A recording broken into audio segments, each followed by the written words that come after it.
goodness. All right. We are here. Good morning, everybody. Welcome to the live. How are you doing on this Saturday morning? I'm live.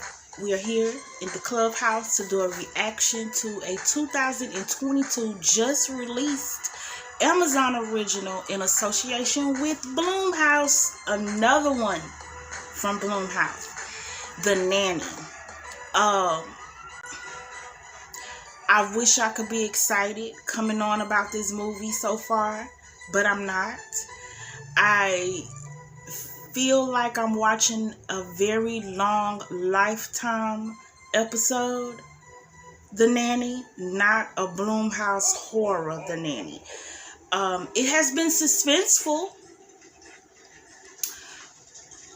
but we literally are... This movie is only like an hour and 40 minutes from begin to end. And we're almost to the end of this movie. I'm probably...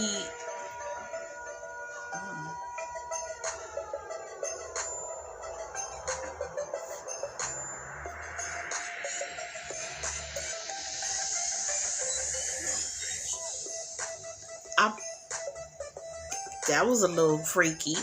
I haven't seen anything too scary. It hasn't even showed anything horrific. Just a bunch of flashbacks that, you know, I'm only assuming somehow the nanny's background is in question. Let's dive into this movie. The nanny is named Aisha. She is from Senegal.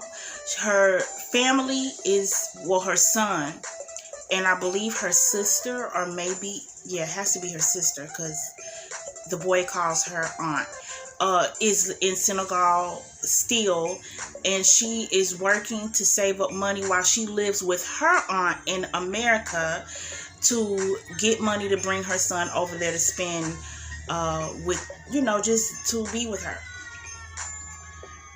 This seems to be a very long craving for her. She has hallucinated seeing her son many times, but and when she does think she sees him, she kind of like lose track of time type thing, like totally just out of this universe type of situation. She is a nanny to a little girl named Rose. Now, their family situation is very much Lifetime-ish. The mom is, I guess, some big-time corporate, you know, employer or employee. I don't know, of that level. White-collar work. The house is very dreary, by the way. The bedrooms look like they're unfinished. But anyway, a lot of grays and a lot of browns throughout the house. Anyway, the mom is never there. She's always at work. The dad travels for work, so he's not around too much. And when he is, he's pretty much, you know, the dick husband who's just there to keep a face for the kid because he's out cheating all the time and trying to stay away so he doesn't have to take responsibility and be head of household. That type of dad, that type of husband. Yeah, he's already made an advance on Aisha. They're robbing her blind because they're not paying her for all the hours she works. She has not got a single dime for overtime. She stays there overnight. They were agreed to pay $150 for her to stay overnight. Still didn't get that. And so now their dynamic has reached a boiling point with Aisha to where now it's just like, you know what, we do still need you because Rose seems to be attached to her. She seems to be eating. She only speaks French for some reason, the little girl. She understands English, but she only responds in French. Yeah, very weird. So, yeah, we're at the part of the movie where she pretty much was asked during a breakdown from the mom, who now feels threatened with her motherly, you know, position with her daughter. And she says she's got to get out of there. So she leaves and she bargains with Aisha that yes, she'll pay her for back pay on that overtime and advance her $250 to stay overnight to watch Rose. So that's where we're at. The only horror thing we know is she's met a nice looking guy who is the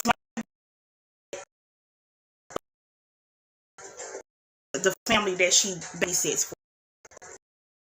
And she started dating him. His mom traveled all over West Africa. She's supposed to be like a Miss Cleo of some sorts. She's a clairvoyant. And she tells this story of mermaids that, send out spirits. And these spirits, are trying to warn her of something, not necessarily haunting her, but it can be scary, their approach to the warning.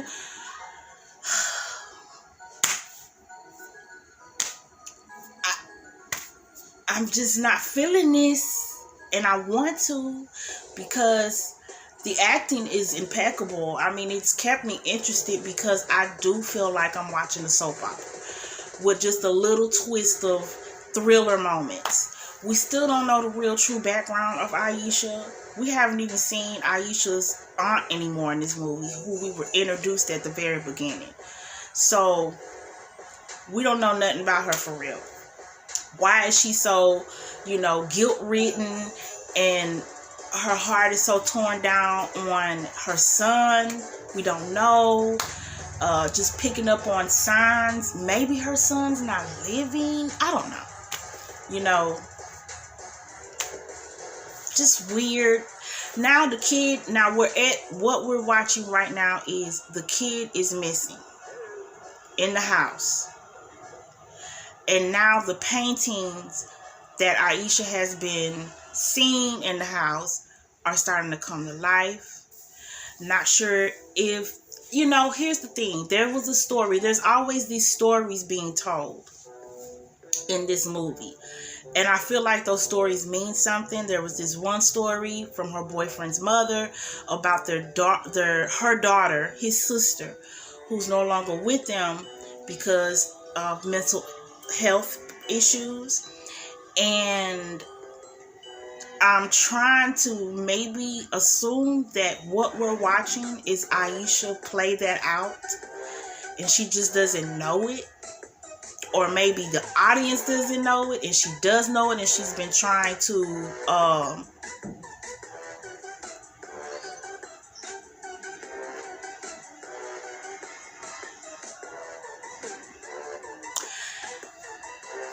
is something drowning her? Because ain't nothing around but her.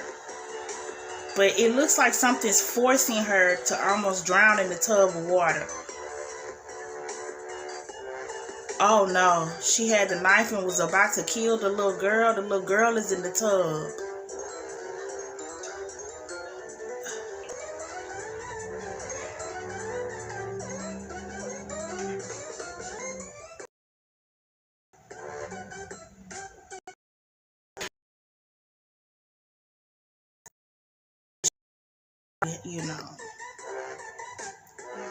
Don't realize that she ain't wrapped tight.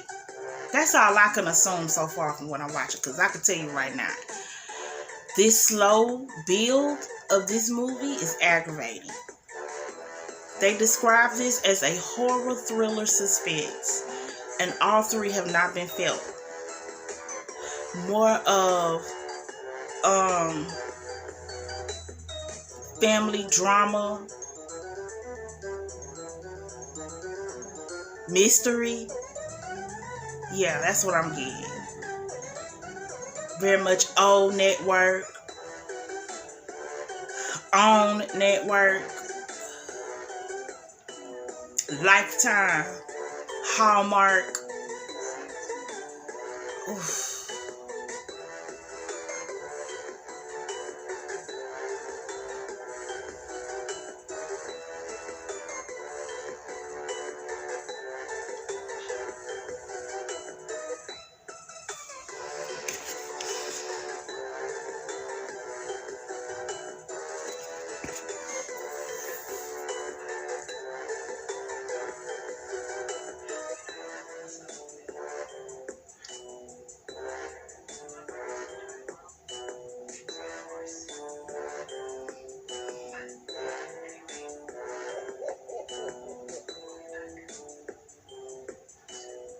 So is she really missing the call from her sister and son, or is she avoiding the call?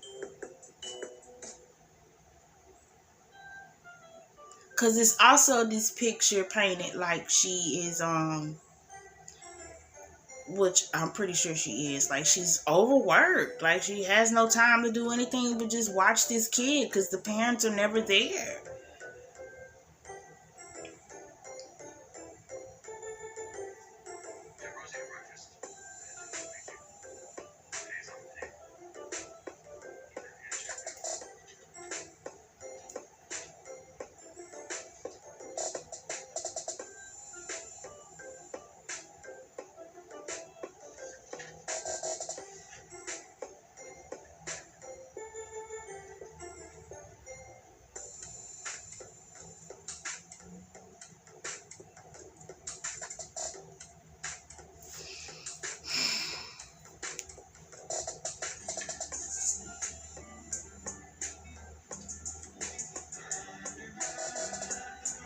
So does she now have enough money to get her kid over there?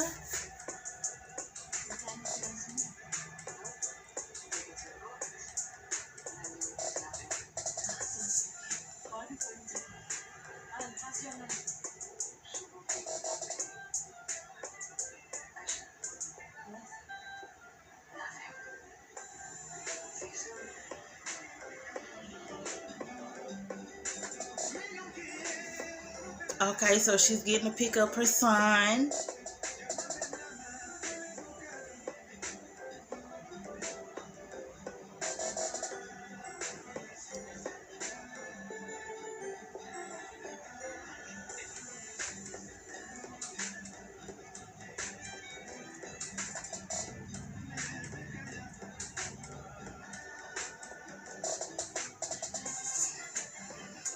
I thought the tickets was booked.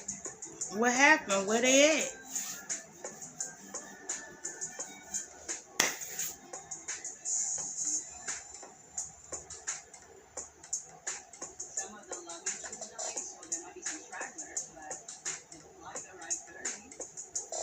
Did they not get on the plane? Oh, it's her cousin. Correction. It's her cousin, not her aunt, that has been watching her son. Now, like I hinted before, is the son alive? Is the question.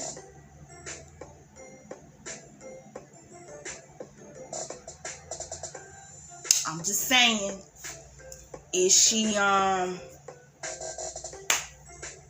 an episode? I'm just saying, like, it's just, I'm trying to connect the dots, and I feel like maybe, just maybe, everything is just a figment of her mind. This is not real. Only certain things are real. Maybe.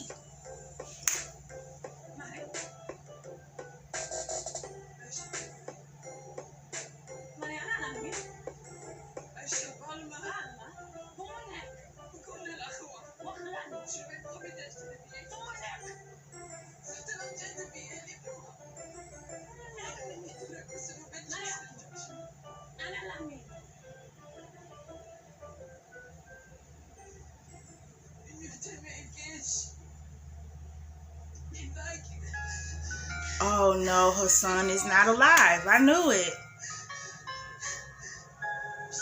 I knew it.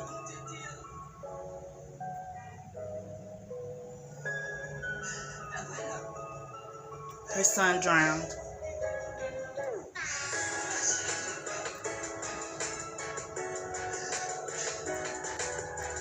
Oh, that drowning when her son was drowning. Wow.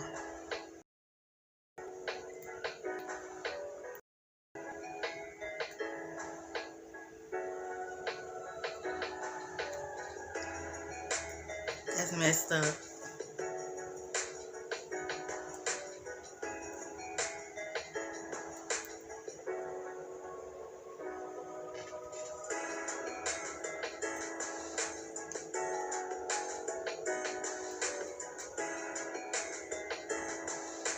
Damn, her cousin couldn't have told her that over the phone. Had her thinking she was gonna see her son get off that plane. But her family foul as hell.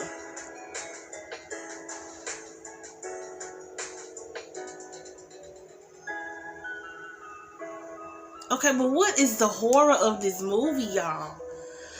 Whew.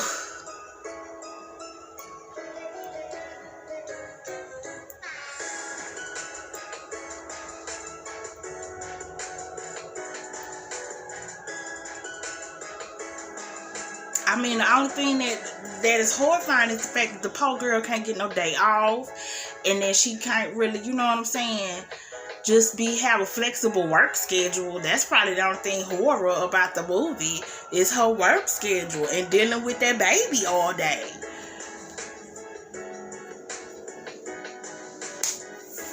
I mean, now this is horrible too. They're toxic. You know, to have to lose your child and in a position of work where you take care of a child.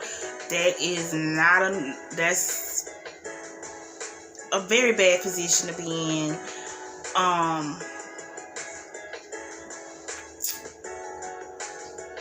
So the horror is that she lost her kid and he drowned at the beach. Did the mermaids take her kid? I'm not understanding. Is she about to commit? Okay, now she's standing at the dock. And look like she about to jump in. So is she going to take her life because now her child's life is taken? Oh.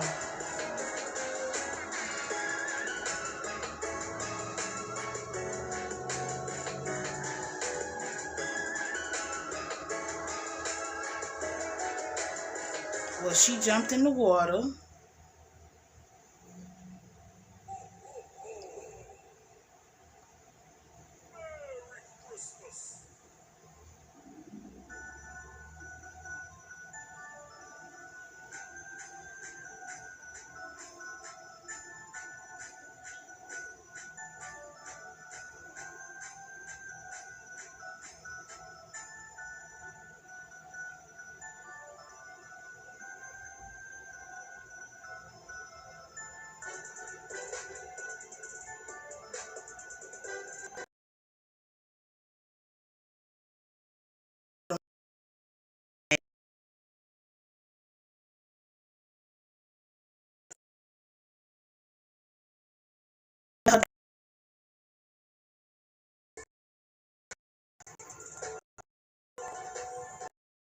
Oh, she pregnant by Malik. So she lost a kid and had a kid. Okay.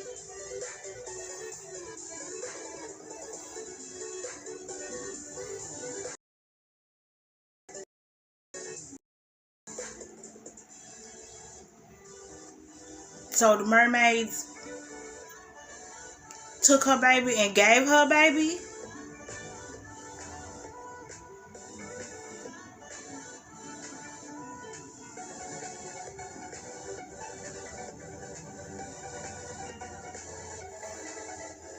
What?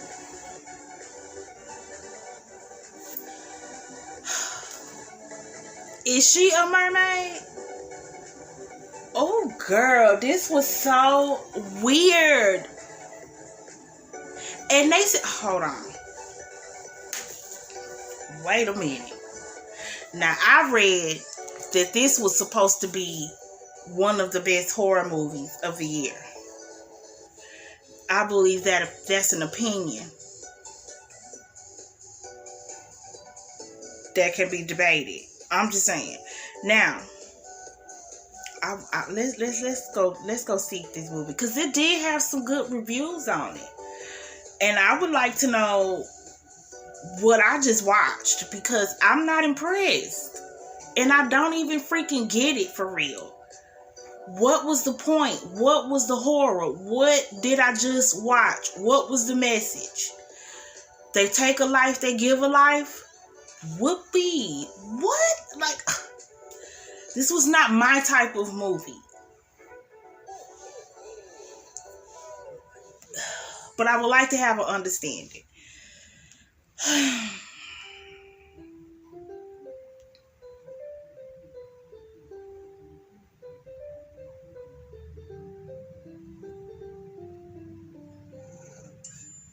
Okay.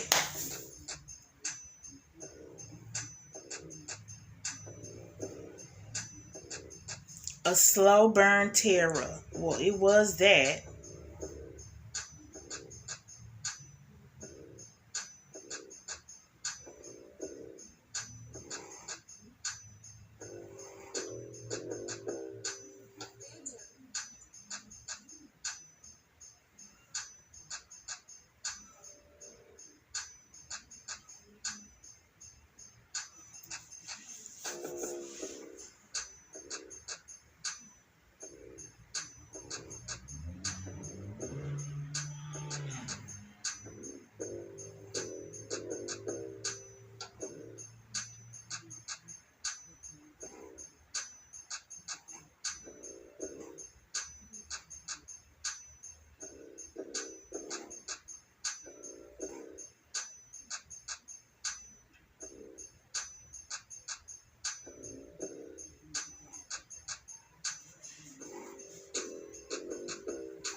I'm sorry, I'm not saying anything, y'all. I'm just trying to read over this article.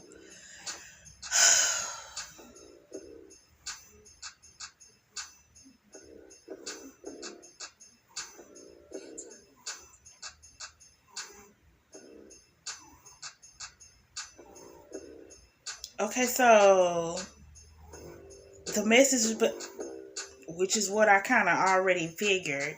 So the message was clearly about her work and how, immigrants are taken advantage of in this country. Got it. That was the horror. Sure. As well as the fact that she worked so hard to get her son over there only for him to pass before seeing him. And the whole story of Anisi the spider really was about her cousin, because she never told her that the baby was dead. She kept calling, leaving messages, acting like, hey, everything's still good, and it wasn't. Because who knows how long that kid was gone. But also because Aisha was overworked, she wasn't able to tune in to really check on her kid either the way she would like to have, because she was tending to Rose. But hey, like I said, her son was lost, but then her and Malik ended up having a kid and living happily ever after. So this ending of this movie was not sinister, it wasn't menacing, it wasn't. I just felt like there was no climax to this movie. I just do. I felt like there was nothing that arced her character. I just felt like it wasn't a build for me. If it's gonna be suspense, at least have it where I want to bite my nails and just sit here and rock, and because I know it's about to come and I don't want it to come. And I never really got that feeling. I got it only a little bit because I kind of, as the movie grew, started to piece in my mind that something happened to her kid. Okay, that's why I questioned, was the son alive? They did kind of throw me off because I did start to think it was mental health, even though she did have some mental health problems due to her working environment. Let me read what other people thought of this movie. Now, the audience did not like this movie. They rated this 47%, but our movie critics gave it an 88%. It has to be visuals, because this movie was shot very nicely. It had some very nice scenes for it. I could see somebody being wrapped up in the backdrop of this movie and the whole colors of this movie, and not really paying attention to that this plot might suck a little bit. So let's get into if there are any reviews. Let's see.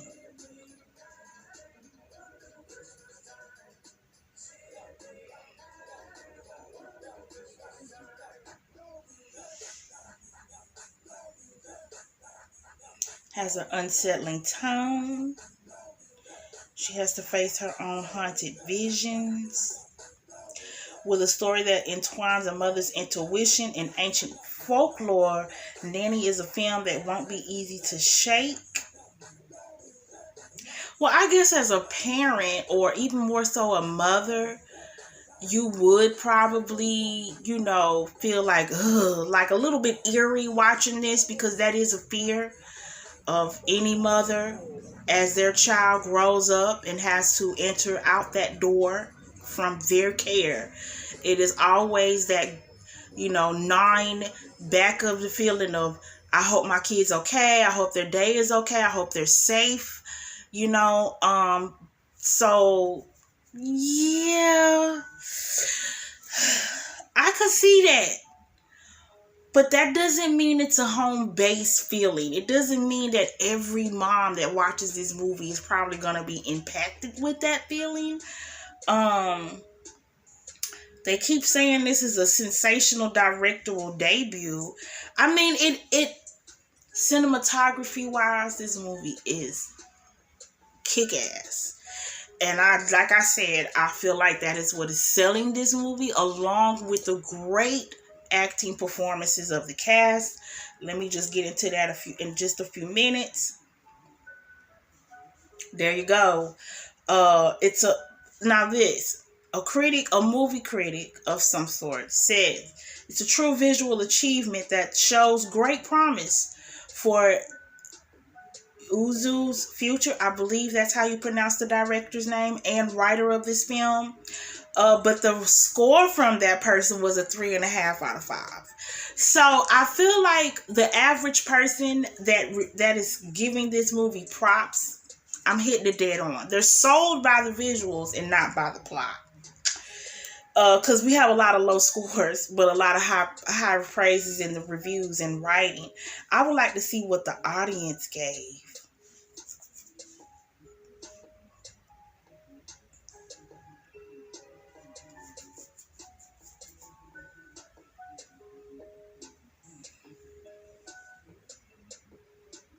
Okay, now, this is what your average audience viewer, like myself, reviewed about this movie. I wouldn't really call this a horror. You couldn't even call it a thriller. It is more of a drama. Kept waiting for something horrific to happen because there's this sense of impending doom, but nothing much happens. Bud L, I simply do agree. This movie begins many different storylines, but follows through on none of them. That can't be true, because I was really hoping that it was going to dive further into the folklore part of this movie.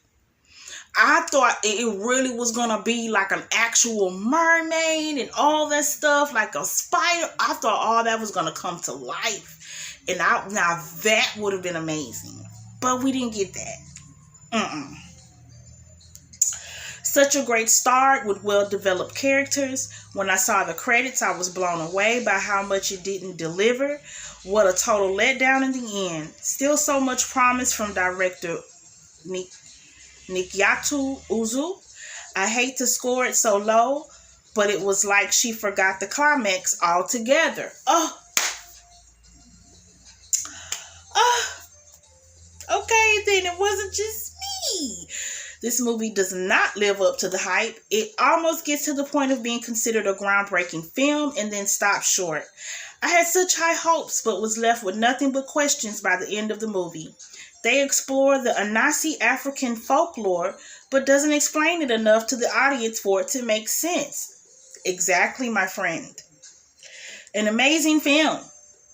Anna Diop's performance was incredible. It was I will give it to you. I can't say it enough. The acting really carried in this movie.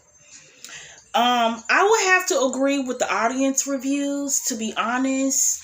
And my rating here from Clubhouse 81 on this movie is going to be a whopping, unfortunately, and I'm gonna give props where props are due. Great visuals, great acting. So for that, I'm gonna give it a 6 out of 10.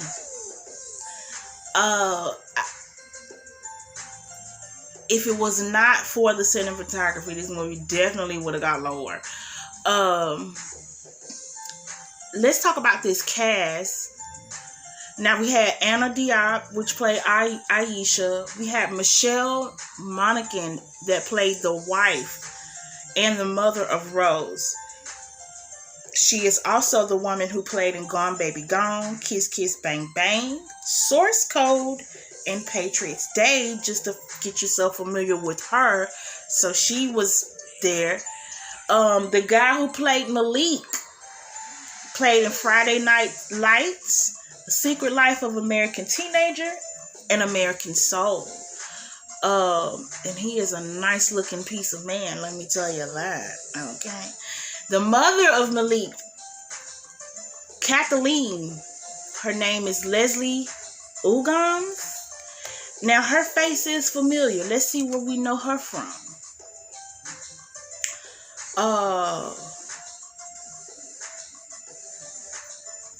Okay. Can we get a list of the movies she played in? I'm just saying. It popped right on up for everybody else. For her, we just get out a list of her awards she won, which are great, because this lady has won a lot of awards. Tony Awards, TV Land Anniversary Awards, all kind of accolades. And she sings. I thought that. Okay. She played Kizzy from Roots. That's why I know her face from. There you go. Well, that who's played Malik's mom in this movie.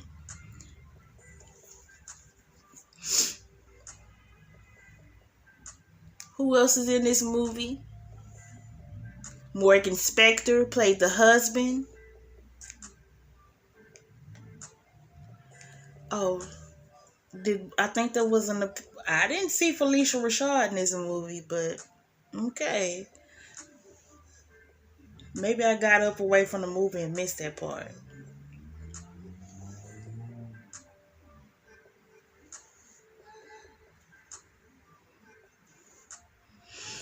So,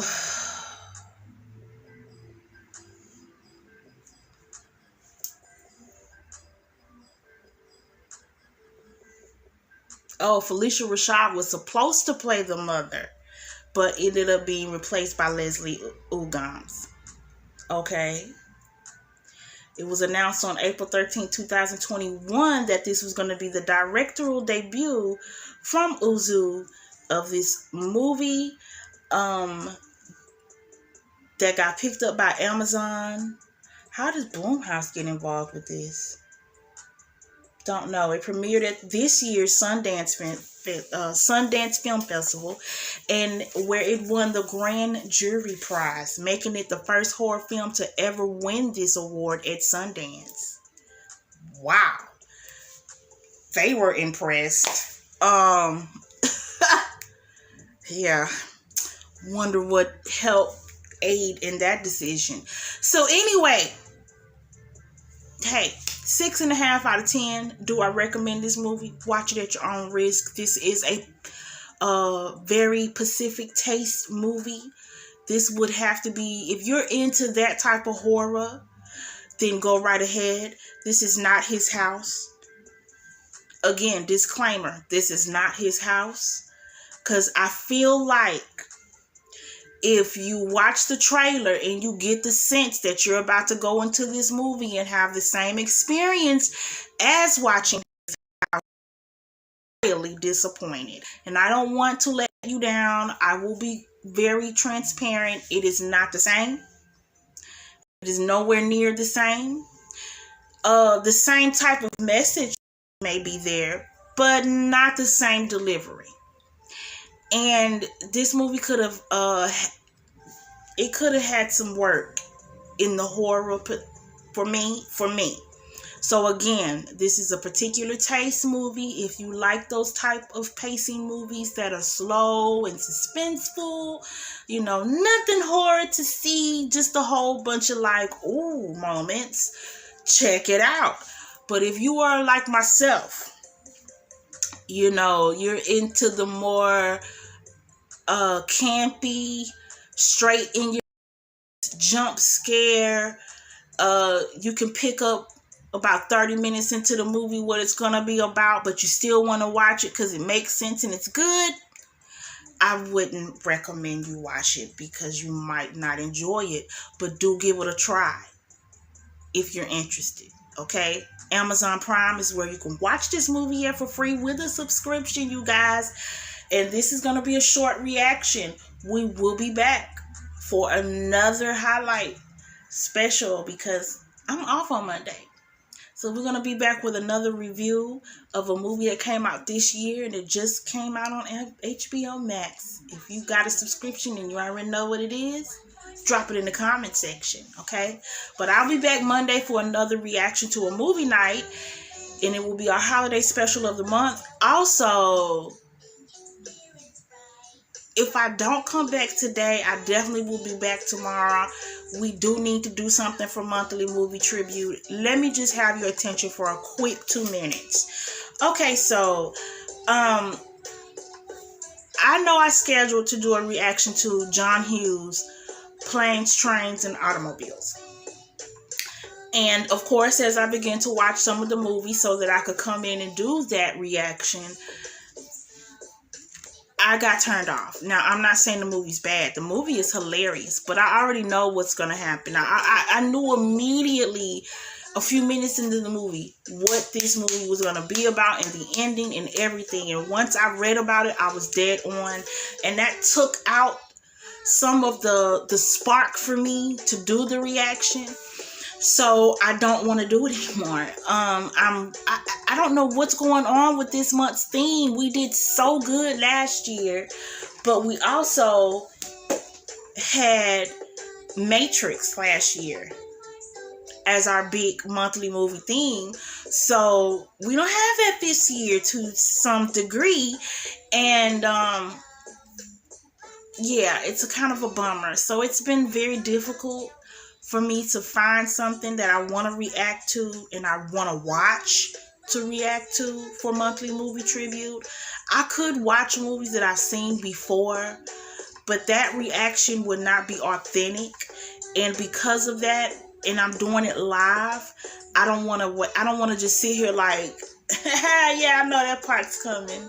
Oh yeah, you know, and I don't want to just talk all the way through it either. You know, I don't know. You know, there's just a certain delivery that I have when it comes to my reactions. And because I'm restricted right now due to the, you know, channel being on strike, that makes it challenging as well for me to choose a movie to react to. If I could edit it, it would be no problem, but I can't right now, you know. So that, I think, also contributes to me being not able to find something that I can react to live and, you know, do my thing. So I'm going to be surfing. As soon as I get off of here, I'm going to be looking and watching and trying to come up with something. And if something grabs my attention that I enjoy, which I hope I do find by at least tomorrow, you'll see my face again. So I'm going to get off of here. Make sure you guys thumbs up this video, please. Because if you're still here by the end of this live, you are, at this point, a subscriber and you're a part of the Clubhouse. So just go ahead and press that button.